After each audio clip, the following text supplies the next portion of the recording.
Lecture में આપણે BA semester 5 ના સિલેબસની ચર્ચા કરી હતી। એમાં ગુજરાતનો ઇતિહાસ એના 4 યુનિટ છે, એની સંપૂર્ણ ચર્ચા કરી હતી। એ પૈકી આજે ગુજરાતનો ઇતિહાસ જાણવાના સાધનો વિશેની વાત કરવા માટેનો અવકાશ છે। મને આશા છે કે મારી વાત આપને ગમશે।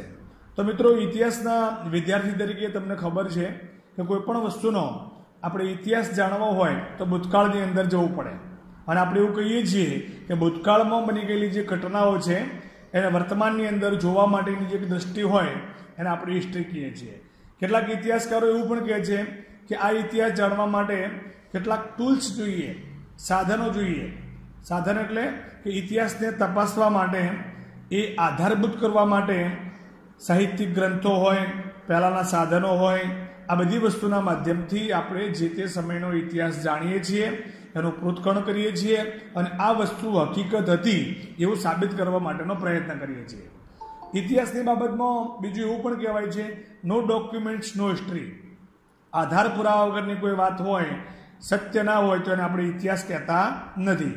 તો આજે મારે તમને ગુજરાતનો એ સમયનો જે ઇતિહાસ હતો એને જાણવો હોય, એ સમયના રાજા મહારાજાઓ કેવા હતા, એ સમયની શાસન વ્યવસ્થા કેવી હતી, એ સમયનો પોશાક ટ્રેડિશનલ કેવું હતું, એ સમયની આર્થિક સ્થિતિ કેવી હતી, આ બધી વસ્તુ જાણવા માટે આપણે એવું કહી શકાય કે ઈસવીસન પૂર્વે 3000થી 1300 સુધીનો સમયગાળો, અને ત્યાર પછી 470થી 789નો સમયગાળો, અને 747થી 942 એટલે કે અનુમૈત્રક યુગ, આ સમયગાળાનો ઇતિહાસ જાણવા માટે એ સમયની મંદિરો, દરગાહો, એ સમયના લોકો ઉપયોગી થયેલા કાર્યો, એ સમયના કોઇન્સ, આ બધી વસ્તુના માધ્યમથી આપણે ઇતિહાસ જાણવા માટેનો પ્રયત્ન કરીએ છીએ। મિત્રો, પહેલાં તો હું એ વાત કહું કે ભાઈ સાધન એટલે શું? તો સાધન એટલે ટૂલ્સ। તમને ખબર છે કે ઐતિહાસિક ઘટનાઓનું અર્થઘટન કરવું હોય તો આપણે કોઈ પણ ટૂલ્સના માધ્યમથી કરી શકીએ છીએ। તો આમાં સાધનો બે પ્રકારના હોય છે, એક તો પ્રથમ કક્ષાના સાધનો અને બીજા દ્વિતીય કક્ષાના સાધનો। તો આવા પ્રથમ કક્ષાના સાધનો એટલે મૂળ દસ્તાવેજો જે હોય એને આપણે પ્રથમ કક્ષાના સાધનો કહીએ છીએ, અને એના આધારે જે બીજા સાધનો ઉપલબ્ધ થયા હોય ઇતિહાસકારોના માધ્યમથી, સંશોધનના માધ્યમથી, તો આને દ્વિતીય કક્ષાના સાધન તરીકે ઓળખીએ છીએ। આપણે અગાઉ વાત કરીએ મુજબ નો ડોક્યુમેન્ટ્સ નો હિસ્ટ્રી, આધાર પુરાવા વગર કોઈ વસ્તુને ઇતિહાસ માની શકાતો નથી।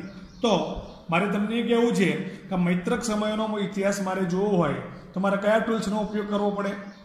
તો તમને ખબર છે કે એ સમયના મહેલો, એ સમયના રાજાઓએ બનાવેલા સ્મારકો, મંદિરો, શિલાલેખો, પ્રજા કલ્યાણના કાર્યો, બરાબર, એ સમયમાં લખાયેલા સાહિત્યિક ગ્રંથો, દાખલા તરીકે સિદ્ધરાજ જયસિંહના સમયની મારે વાત કરવી હોય તો દ્રાયાશ્રી નામનું મહાકાવ્ય લખાયું હતું, એ મારે જોવું પડે।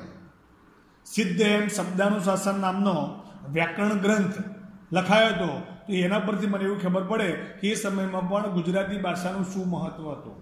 તો આવા એ સમયના લખાયેલા ગ્રંથો, પુરાણો, આપણા 4 ગ્રંથો છે એની અંદર પણ, આપણા જે 4 વેદ છે એની અંદર પણ કેટલીક માહિતી છે। સાથે સાથે રામાયણ અને આપણી જે ગીતા નામનો જે ગ્રંથ છે, મહાભારત નામનો ગ્રંથ છે, જે ઋચાઓ લખાઈ છે, આના માધ્યમથી પણ આપણે જે તે સમયનો પહેલાંનો ઇતિહાસ જાણીએ છીએ। તો આ બધા સાધનોને આપણે ટૂલ્સ તરીકે ઓળખીએ છીએ અને જે તે સમયનો ઇતિહાસ પ્રમાણભૂત કરવા માટેનો મિત્રો પ્રયત્ન કરીએ છીએ।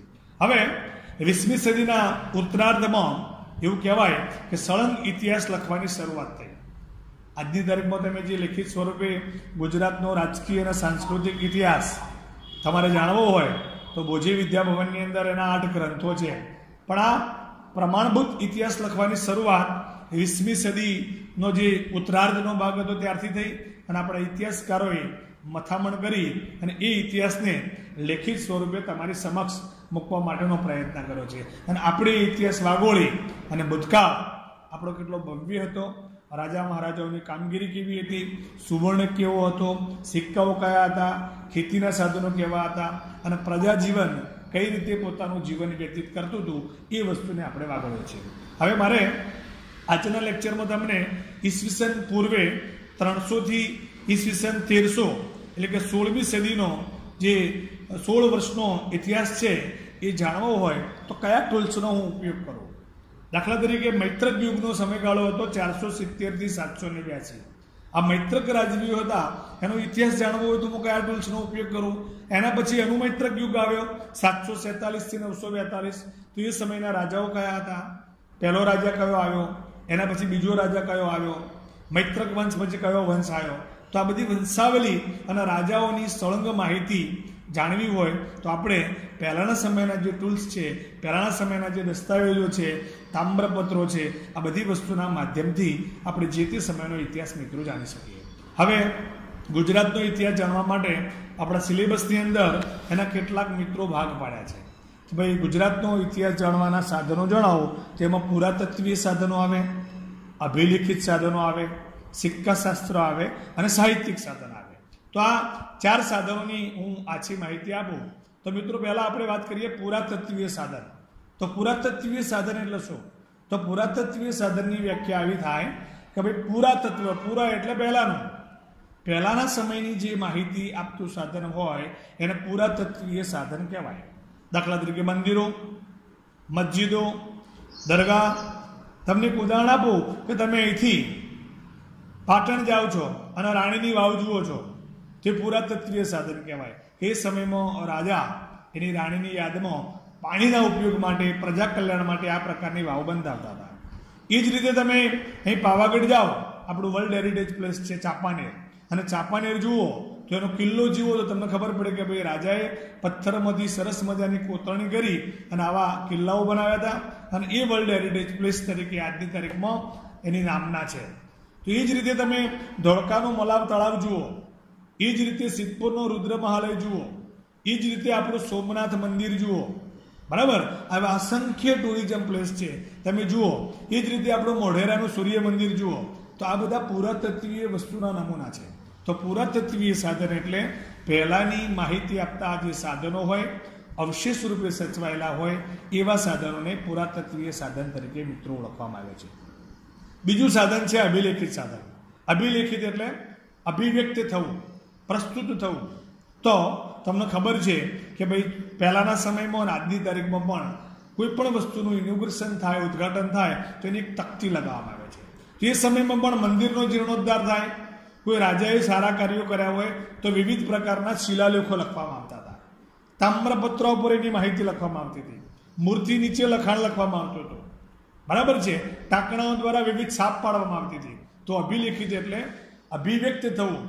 કોઈ ધાતુ, કોઈ પથ્થર અથવા કોઈ તામ્રપત્ર અથવા કોઈ તાડપત્ર ઉપર લેખિત સ્વરૂપે પહેલાંની માહિતી મળતા અવશેષો મળી આવે, એવા સાધનોને આપણે અભિલેખિત સાધન તરીકે મિત્રો ઓળખીએ છીએ. ત્રીજા સાધનનો પ્રકાર છે સિક્કાશાસ્ત્ર. સિક્કો એટલે કોઇન્સ. તમને ખબર છે કે મૈત્રક સમયના પણ કેટલાક કોઇન્સ મળ્યા છે. એના પછી ચાવડા વંશના પણ કેટલાક કોઇન્સ મળ્યા છે. તમે તમારા લક્ષ્મી પૂજનના દિવસે જૂના રાણી સિક્કાના રૂપિયાઓની પૂજન કરતા હશો. તો તમે ઇતિહાસના ચલણી નાણાંઓનો પણ મેં એક વિડીયો બનાવીને ગ્રુપમાં મૂકેલો, તમે જોયો કે પહેલા સમયના નાણાં કેવા હતા અને હાલ કેવા છે. તો આ રીતે સિક્કાના માધ્યમથી જે તે સમયનો ઇતિહાસ જાણી શકાય. કઈ રીતે?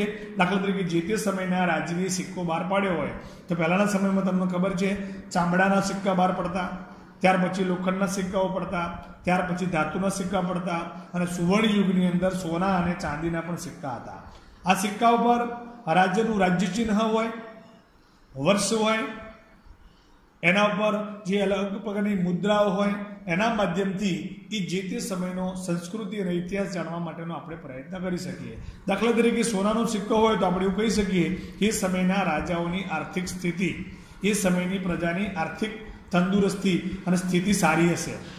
તો આ રીતે સિક્કાઓના માધ્યમથી, એની છાપના માધ્યમથી જે તે સમયનો સમયગાળો અને એ સમયનો વ્યવહાર કયા પ્રકારનો તે આપણે જાણી શકીએ. એ જ રીતે સાહિત્યિક સાધન. સાહિત્યિક સાધન એટલે સાહિત્યના માધ્યમથી. સાહિત્યિક સાધનના પણ 2 પ્રકાર છે મિત્રો, અનુકાલીન સાહિત્ય અને સમકાલીન સાહિત્ય. એમાં લેખિત સાહિત્ય અને મૌખિક સાહિત્ય, એવા 2 પ્રકાર છે. તો લેખિત સાહિત્ય એટલે લેખિત સ્વરૂપે જે વસ્તુ ડંકારેલી હોય એને લેખિત સાહિત્ય કહેવાય. અને મૌખિક સાહિત્ય એટલે પ્રજામુખે કહેવતો હોય, વિવિધ વાર્તાઓ હોય, કાવ્યો હોય, તો આને લેખિત અને મૌખિક સાહિત્ય કહેવાય. તો સાહિત્યના માધ્યમથી પણ આપણે જે તે સમયનો ઇતિહાસ જાણવાનો પ્રયત્ન કરીએ છીએ. તો અહીં પહેલા યુનિટની અંદર ગુજરાતનો ઇતિહાસ જાણવાના સાધનો તરીકે પુરાતત્વીય, અભિલેખિત સાધનો, સિક્કાશાસ્ત્ર અને સાહિત્યિક સાધનોની મિત્રો આપણે ચર્ચા કરવાની છે. અને આ સાધનોની આછી માહિતી આપવા માટેનો પ્રયત્ન કર્યો છે. મને આશા છે કે આપને ગમશે.